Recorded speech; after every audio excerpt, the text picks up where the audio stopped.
వేరేది లేదని చెప్పి నేను ఒక్కడిగా బయలుదేరి ఆనాడు తెలంగాణ ఉద్యమానికి శ్రీకారం చుట్టడం జరిగింది.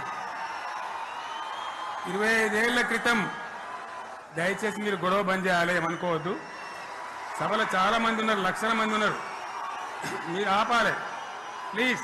ఒకటే మాట బంద్ చేయాలి, గొడవ బంద్ చేయాలి ప్లీజ్, స్టాప్.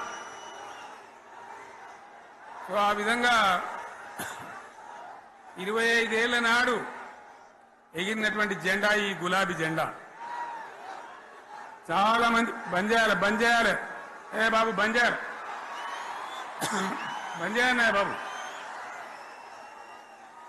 ఆ రకంగా ఎగిరిన జెండాను ఎందరో అవమానపరిచిండ్రు, ఎన్నో మాటలు అన్నారు, ఎగతాళి చేసిండ్రు, అవహేళన చేసిండ్రు, మకలో పుట్టింది ఉబ్బలో పోతుందని చెప్పిండ్రు. కానీ ఈ జెండా మీ అందరి సహకారంతో, అనేక మంది త్యాగాలతోని, వందలాది మంది ప్రాణ బలిదానాలు కూడా చేయడంతో, అనేక ఉద్యమాలతోని యావత్తు తెలంగాణనే ఒక అద్భుతమైనటువంటి ఉద్యమమై ఎగిసిపడి, ఒక సమయం ఎట్లా వచ్చింది, ఒక సమయంలో అంటే తెలంగాణ యావత్తు ఒక పక్కన నిల్చొని బరి గీసి బిడ్డ నా తెలంగాణ అక్కడ పెట్టు అని చెప్పి నిలబడ్డటువంటి సందర్భం మనందరం కూడా సృష్టించినాం. తద్వారా మన లక్ష్యం తెలంగాణ రాష్ట్రాన్ని సాధించుకున్నాం. ఆ తదనంతరం ప్రజలు దీవిస్తే 10 సంవత్సరాల పాటు అద్భుతమైనటువంటి దగదగలాడే తెలంగాణ తయారు చేసి అందరూ బిత్తరపోయే విధంగా, ఆశ్చర్యపడే విధంగా బ్రహ్మాండమైన తెలంగాణ నిర్మాణం చేసుకున్నాం.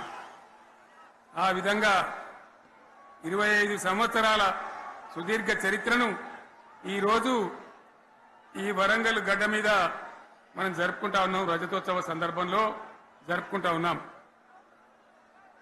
చాలా మంది చాలా రకాల ప్రయత్నాలు చేసినారు. ఇక్కడ కూడా ఇప్పుడు కూడా బ్రహ్మాండమైనటువంటి ప్రయత్నాలు చేస్తూ ఉన్నారు.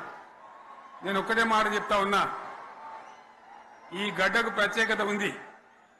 ఇది రాణి రుద్రమ్మ ఏలిన వీరగడ్డ, సమ్మక్క సారక్కల పోరుగడ్డ, బమ్మెర పోతన కవితా మాధుర్యం పండించినటువంటి జీవగడ్డ.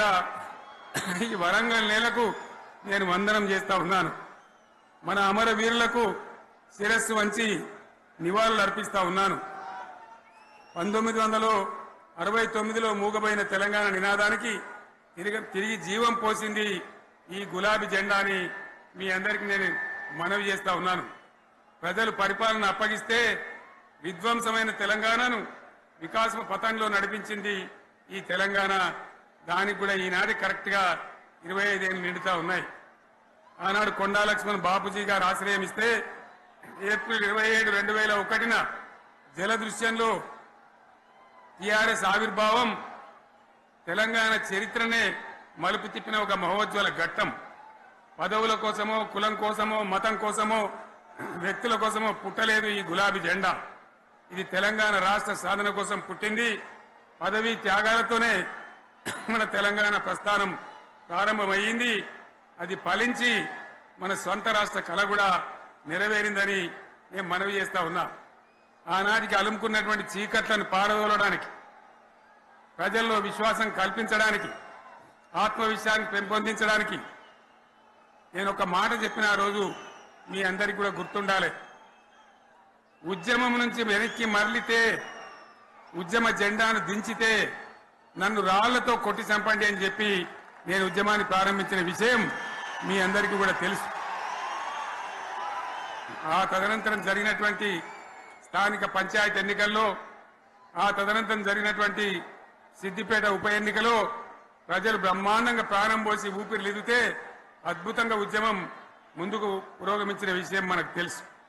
60 ఏళ్ల సమైక్య పాలనలో తెలంగాణది ఎంత గోస, ఎంత దుఃఖం, ఎంత వేదన, ఎంత హింస, ఎంత అణిచివేత చూసినామో మనందరికీ కూడా బాగా తెలుసు. గోదావరి కృష్ణనీళ్లు దక్కకుండా తరలిపోతే తల్లి సనుబాలకు నోచని పిల్లల్లాగా తెలంగాణ బిడ్డలు రోధించారు. కరువుల కాటకాలకు గురయ్యారు. అర్ధరాత్రి కరెంట్లు పెట్టబోయి పాములు గుట్టి, తేలు గుట్టి చాలా భయంకరంగా అనాథల్లాగా చనిపోయినారు. ఆ రకంగా జరుగుతూ ఉంటే ఇక్కడ ఉన్నటువంటి ఆనాడు కాంగ్రెస్ లో టీడీపీలో ఉన్నటువంటి నాయకులు పదవుల కోసం పెదవులు మూసిండ్రు తప్ప ఏనాడు నోరు తీసి కొట్టాడలేదు. గులాబీ జెండా ఎగిరేదాకా కనీసం తెలంగాణ సోయిని కూడా ప్రదర్శించలేకపోయినారు. మీ అందరికీ తెలుసు, తెలంగాణ కోసం అవసరమైన ప్రతి సందర్భంలో పదవులు త్యాగం చేసిన వాళ్ళు బీఆర్ఎస్ బిడ్డలు అని చెప్పి నేను గర్వంగా మనవి చేస్తా ఉన్నా. కానీ పదవుల కోసం తెలంగాణను ఆగం చేసిన వాళ్ళు ఆనాడు ఉన్నటువంటి కాంగ్రెస్ నాయకులు అని చెప్పి కూడా నేను మనవి చేస్తా ఉన్నా. చంద్రబాబు నాయుడు ఆనాడు ముఖ్యమంత్రిగా ఉండి ఎంత ఘోరమంటే హైదరాబాద్ నడిబొడ్డున ఉండే తెలంగాణ గడ్డలో ఉండేటువంటి రాజధానిలో మన శాసనసభలో తెలంగాణ పదాన్నే నిషేధించినాడు. తెలంగాణ అనవద్దని స్పీకర్ ద్వారా రూలింగ్ ఇప్పించినారు. ఇదే జిల్లాకు చెందినటువంటి ప్రణయ్ భాస్కర్ గారు ఆ రోజు ఎమ్మెల్యేగా శాసనసభలో తెలంగాణ అంటే అది నేరమైనట్టుగా పరిగణించి తెలంగాణ పదాన్నే నిషేధించేటువంటి ప్రయత్నం చేసినారు.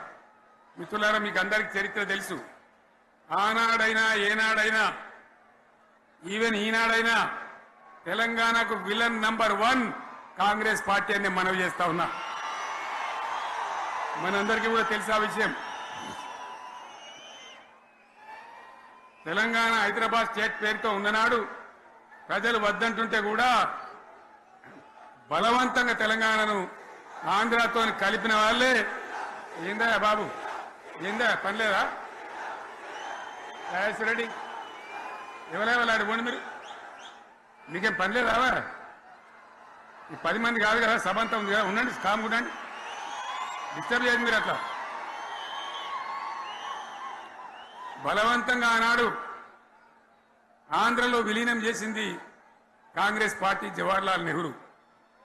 69లో ఉద్యమం వస్తే 400 మంది తెలంగాణ బిడ్డలను పిట్టల్లాగా కాల్చి చంపింది ఇందిరాగాంధీ ప్రభుత్వం, ఆనాడు ఉన్నటువంటి కాంగ్రెస్ పరిపాలన. మళ్ళీ 2001 నుంచి మనం విజృంభిస్తే నంగనాచిలాగా ఇదే కాంగ్రెస్ వచ్చి మన బలాన్ని, మన ఊపును చూసి పొత్తు పెట్టుకొని తెలంగాణ ఇస్తామని నమ్మబలికి మనతో పొత్తు పెట్టుకున్నది కూడా మీరు చూసినారు. మళ్ళా ఎగ్గొట్టే ప్రయత్నం చేసినారు. 14 ఏళ్ళు ఏడిపించినారు. అది మీ అందరికి తెలుసు. వాళ్ళు ఎట్టే తెలంగాణ కోసం ప్రకటన చేసిన విషయం మీకు తెలుసు. మళ్ళీ ప్రకటన వెనక్కి తీసుకొని మళ్ళా వెనుకకు పోయినారు.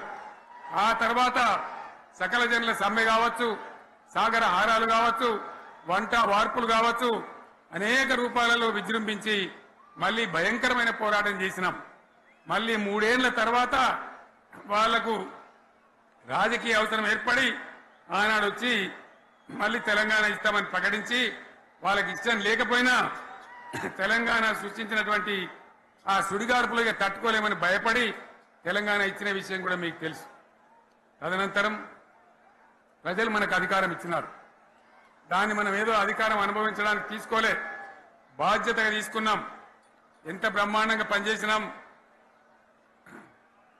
రాష్ట్రాన్ని మన చేతిలో పెడితే ఎక్కడున్న తెలంగాణను ఎక్కడ తీసుకొని పోయినాం. అనేక రంగాలలో please please please please please ఒకటే మాట. ఏ బాబు ఇక్కడ నేను మాట్లాడుతున్నా, అక్కడ మీరు మాట్లాడుతున్నా, మీకు ఏమైనా అర్థం ఉన్నదా? ఏది అర్థం కావాలి ప్రజలకు? ఏం పని లేదావా? ఇదేం పద్ధతి? మీరు పార్టీ కార్యకర్తలేనా? సైలెన్స్ ఉండండి. అంతమంది నన్ను లక్షల మంది, మీరు 10 మంది ఏందా ఇక్కడ? 10 నిమిషాలు సైలెంట్ ఉండలేరా? చివరిలో బాగా చెప్తాం, స్లోగా అద్భుతంగా దుంకుదాం, స్టే ఎత్తు దుంకుదాం. మీరు బాధ్యత చూడాల్సింది ఏంటంటే మీరు అరవడం బంద్ చేయండి. ఇంతమంది ఉన్నారు, ఏం సీఎం పనిలేదా నీకు? మళ్ళీ అందరు ఇళ్లలోకి చేరుకోవద్దా? క్షేమంగా పోవద్దా? ఎక్కడెక్కడి నుంచో దూరం నుంచి వచ్చిన వాళ్ళు ఉన్నారు. 10 నిమిషాలు మీరు సైలెంట్గా ఉండండి. ముందరున్న వాళ్ళు 10 ఏళ్ల బీఆర్ఎస్ పాలనలో ఎక్కడున్న తెలంగాణ ఎక్కడికి పోయింది? ఎన్ని రంగాలలో ఎన్ని అవార్డులు వచ్చినాయి? ఎన్ని అద్భుతమైన పనులు చేసి చూపెట్టినాం. తెలంగాణ అంటే ఒకప్పుడు వెనుకబడ్డ ప్రాంతం. ఎగతాళి చేయబడ్డ ప్రాంతం, పనికిమాలిన ప్రాంతం అని పేరు పెట్టిన ప్రాంతం. కానీ ఎన్ని రంగాలు తలసరి ఆదాయాన్ని బ్రహ్మాండంగా పెంచినాం. 90,000 ఉన్న తలసరి ఆదాయాన్ని 3.5 లక్షల పైచీలకు పెంచుకున్నాం. జీఎస్డీపీని దేశంలో నంబర్ 1 స్థానానికి తీసుకెళ్లినాం. తెలంగాణ